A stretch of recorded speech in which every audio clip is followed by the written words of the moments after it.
Good.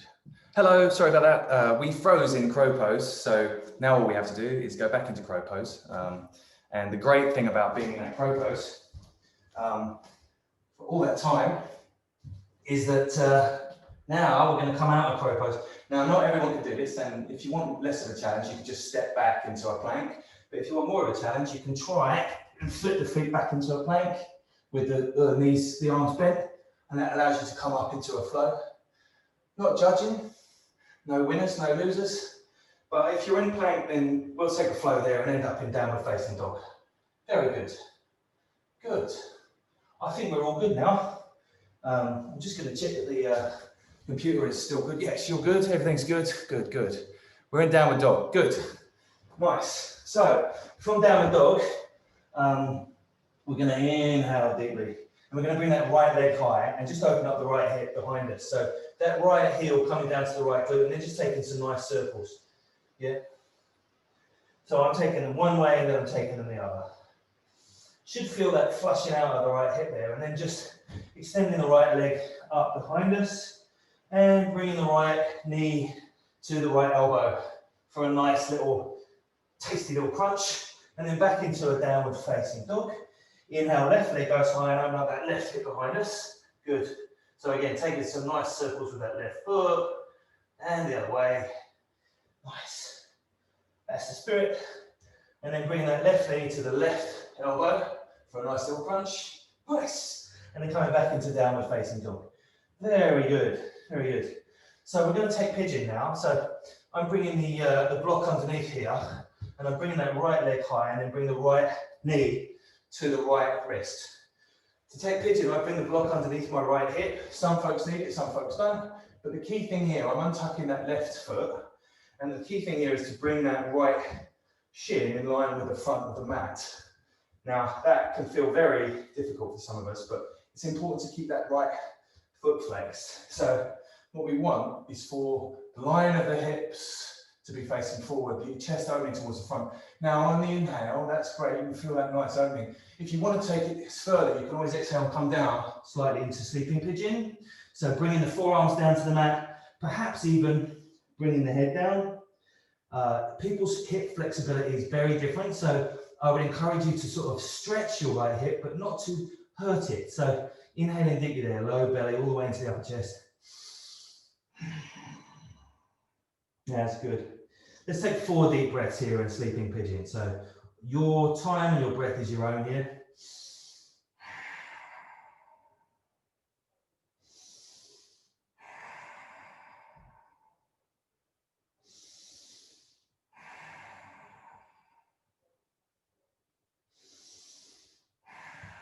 Good. Coming back up, as you come out of pigeon, it's always good to come back up the way you went in. So again, making sure that chest is open towards the front, and then coming up into a 3-legged dog, just to open up that right hip again. Good. And down. Last chance for a flow. So if you want to take a flow here, now's the time to roll forward and take that flow. Otherwise, we'll see you in downward dog. No offense taken. No winners, no losers. Left leg goes high, and the left knee to the left wrist. And we'll take pigeon on the other side. So again, untucking that right foot. I'm bringing the block underneath my left hip because I can't get it down otherwise. And my chest nice and open towards the front of the room. Good. Inhaling deeply. Bringing that left foot and that line of the left shin parallel with the front of the mat before I come down on the exhale. Good. Into a slightly deeper expression of the pigeon pose. Now again, there should be a stretch in that left hip, but no pain. So I invite you to sort of see what your body is capable of and enjoy the limit. Like, there is no value in pushing beyond this. We don't want injury. And take 4 deep breaths.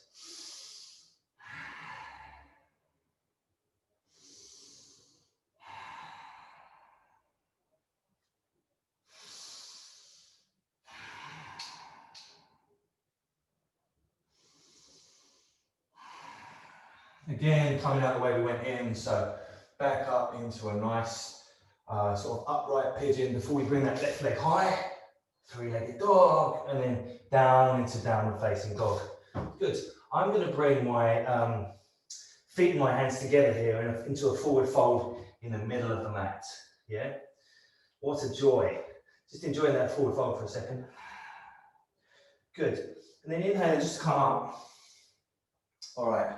So I want to open the chest a little bit, open the heart, because that's quite nice for the anxiety level generally. So we'll take dancer pose. Left foot first. I'll bring the left hand inside the left foot. Inhale, right arm goes high, and then exhale, folding forward, hinging at the hips. Yeah. Notice if you kick into that left hand, you can really open the line of the chest, and you can really feel that anxiety just draining away. Inhale, low belly, mid belly, upper chest. Flipping love dancer pose. Especially when you've got a wall in front, you can just sort of cheat. That's perfect. Inhale, really kicking into that left foot. Good. And then exhale with control, back up to the line of the vertical and bringing it down. Good. Nice. Inhale, left leg goes high. Sorry, left arm goes high. Right arm, grabbing the right foot inside. Yeah. And then on the exhale, coming over with control. Again, hinging at the hips. Good. And kicking into that right foot. Good. I don't have the wall to cheat with, so I'm going to actually have to balance a bit harder here. Inhaling deeply, low belly, mid belly, upper chest. Rooting down to rise, lifting to lengthen. Inhaling, oh yeah. If you're having a wobble, that's all good. And last deep breath. One more. And exhaling with control, backing out of it. Good. Reconnecting with the intention. Nice. We'll also, I'm going to drop to the knees here, just gently. With control, come to the knees. And this dropping. And I'm going to take camel pose. So my hands on the lower back. We'll do this twice. So the first is just to open the chest. Good. So the chest is opening from the upper spine, but there's no crunching in the lower back. The thighs coming forward, but control, yeah? So and then on the exhale coming back, I like to bring blocks down. Sometimes I can grab for the heels, but sometimes I can grab for the blocks, and I like to have security. So on the inhale coming back and taking your fullest expression of camel. So if there is a bend, it's coming from the upper back, and then not crunching that lower back here. Inhaling deeply, low belly, mid belly and upper chest. Good. And exhaling. One more deep breath. And exhale. Inhaling. And on the exhale, come out with control. Good. We'll take child's pose the other way. So wide-legged child's pose. Bring the forehead to the mat for 3 deep breaths.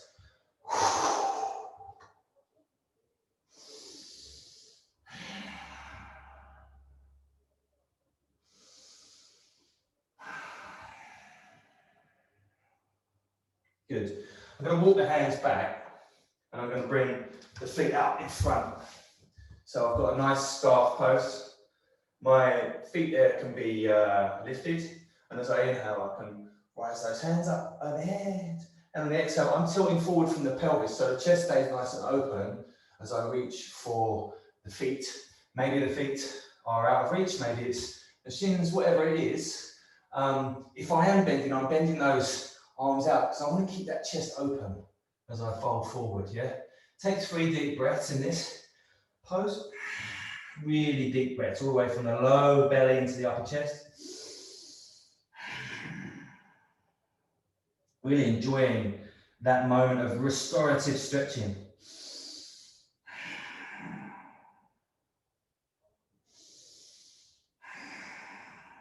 Very good. Slowly on the inhale, coming back up. Good. And then bringing the sole of the left foot to the ground, bring the left foot over, right hand to the mat, left arm up, and on the exhale, coming over this way first, just to the right, before we bring the left hand down, and then bring the right arm up, and then bring that right elbow over the line. Yeah, good. For that deep spinal twist. Make sure you're lifting before you twist. We don't want to be crunching in here. We're sort of twisting from the whole length of the spine. Good. Inhaling deeply, low belly, mid belly, upper chest, maybe coming slightly more deeply into that stretch and that twist. Very nice, good. And then on the exhale, just release that, bringing the legs back to straight.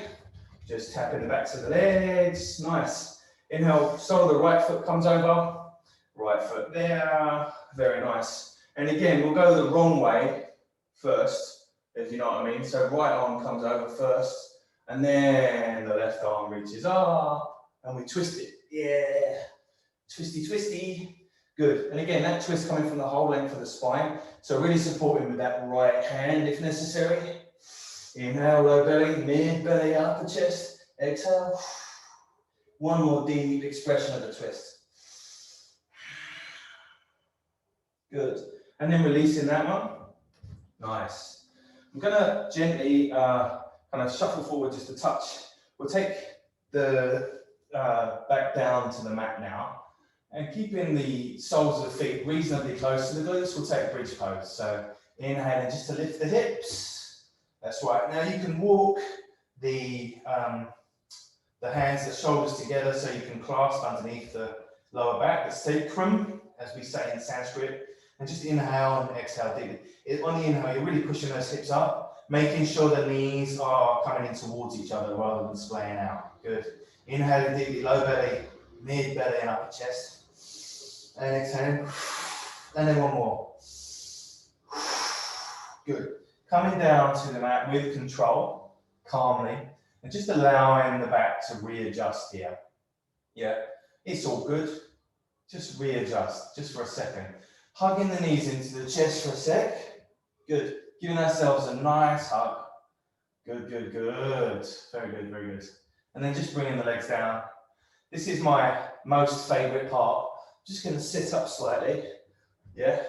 I'm just going to bring the legs up. I'm going to bring the arms up. Now, some of us love boat pose. Some of us can be in boat pose all day for hours. Some of us can even row in it or whatever we want to do. Who knows?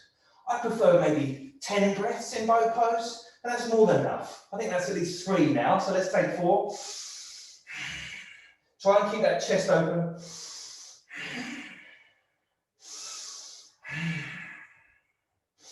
7.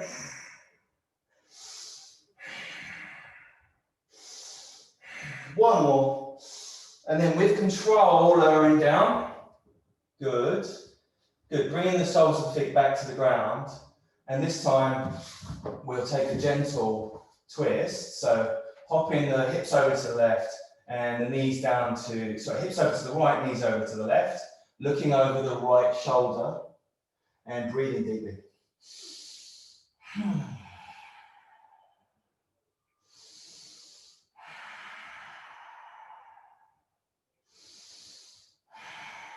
Good, next inhale, bring them back up to the midline and just settle for a second before we take it over the other way. Good, knees down to the right, hips out to the left, looking over the line on the left shoulder, inhaling deeply and exhaling.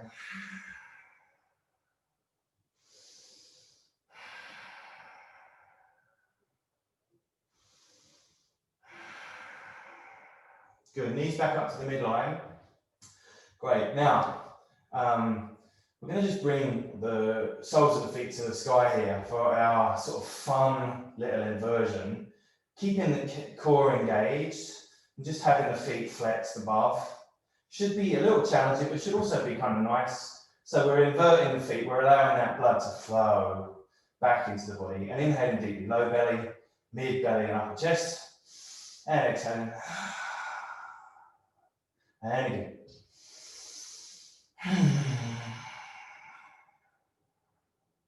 And again. And again. And one more time. Good. Bringing the soles of the feet to the ground and just extending the knees out to the sides now. So my soles of the feet together, the knees are out. I'm in Baddha Konasana, but supine, so I'm on my back. Now, we can choose to take Shavasana in this shape. I like to do it, it's just a slightly more like, I don't know, open Shavasana. But if you choose to, you can always bring the feet out in front of you and take a regular Shavasana, or you can adjust at any time.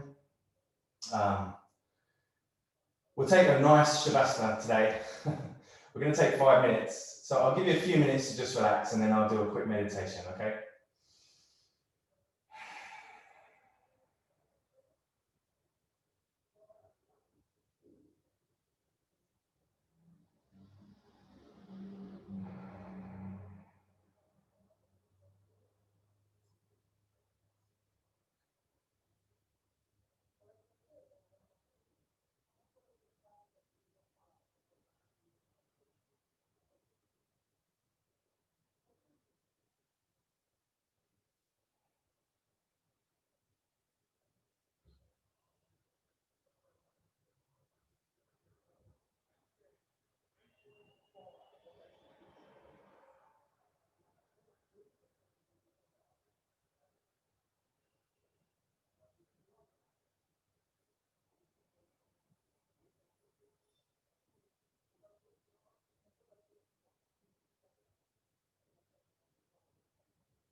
So in Shavasana, just imagine a bright light coming from the center of your forehead.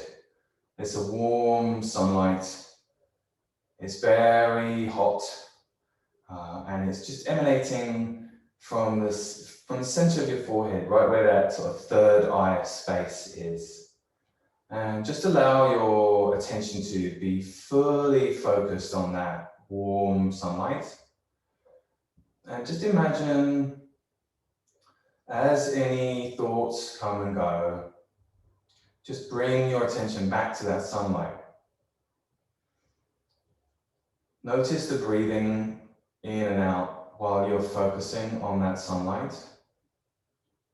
And just allow that sense of calm and heat that radiates from that sunlight to kind of fill the body. It may happen quickly, it may happen slowly, but notice that gradually that sunlight is starting to fill up the head and the neck, the chest, the lungs, the arms and the fingertips. The whole body filling with that warm sunlight, all the way down the legs, the knees to the toes.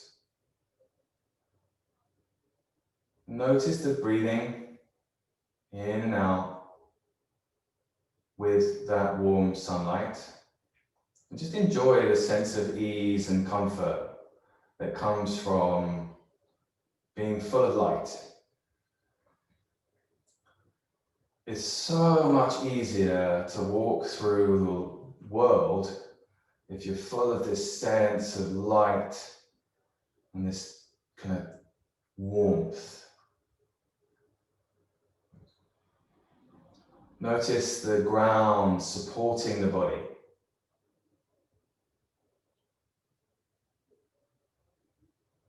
Notice the breath coming and going through the sunlight.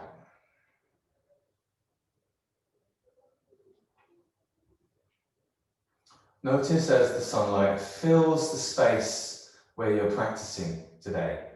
No longer bounded by the outlines of the body. The sunlight that we are in is filling the space that we're in today.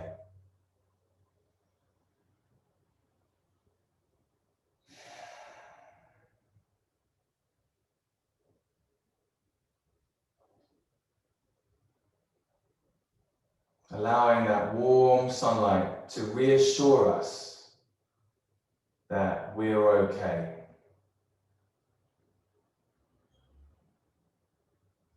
And reminding us that we can always come back to this state.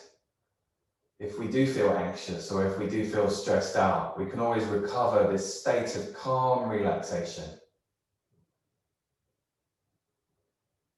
And how powerful that is and how much confidence we can draw from it.